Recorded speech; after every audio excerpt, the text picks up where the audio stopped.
ঘরে 4 মাসের অন্তঃসত্ত্বা স্ত্রী রেখে নেমেছিলেন রাজপথে। স্বৈরাচারী সরকার পতনের দাবিতে মাঠে ছিলেন শুরু থেকেই। আইন শৃঙ্খলা বাহিনীর বুলেটের সামনে দাঁড়িয়েও বিক্ষোভ করতে পিছু পা হননি কারিমুল ইসলাম।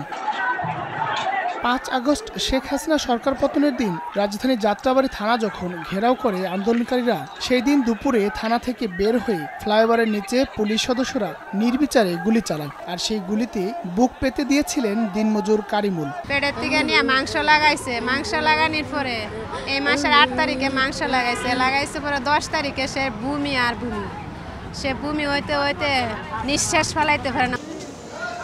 পুলিশ এলোপাতাড়ি গুলি চালালে বন্ধুদের থেকে বিচ্ছিন্ন হয়ে পড়ে কারিমুল। এর কয়েক ঘন্টা পর খোঁজ মেলে বুকে, হাতে ও মুখে গুলি লেগেছে তার। আমি আর আমার বাইক না এই জায়গায় আসছিলাম, একই জায়গায় আসছিলাম।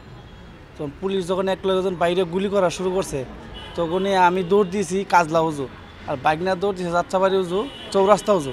তখন পুলিশ বাইরেছি চৌরাস্তা উজু, ওই দিক দিয়ে গুলি করছে, প্রায় 4-5টা গুলি দিয়েছে, আরও অনেক মানুষ মারা গেছে। পুলিশে গুলি করছে, আর একটা বুকে পড়ছে, তারপর একটা তুতায় পড়ছে, এরপরে আর বেড়া শুয়ে এসে আর কিছু করতে পারেনি। দীর্ঘ 1 মাস 25 দিন চিকিৎসাধীন থাকার পর বুধবার ভোরে ঢাকা মেডিকেল কলেজ হাসপাতালের আইসিইউতে মারা যান তিনি।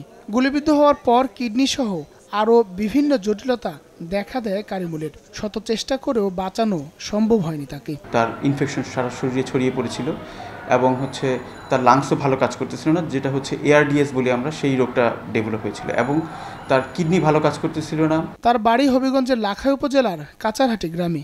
পরিবার নিয়ে থাকতেন যাত্রাবাড়িতে। হায়দার আলী, সময় সংবাদ, ঢাকা।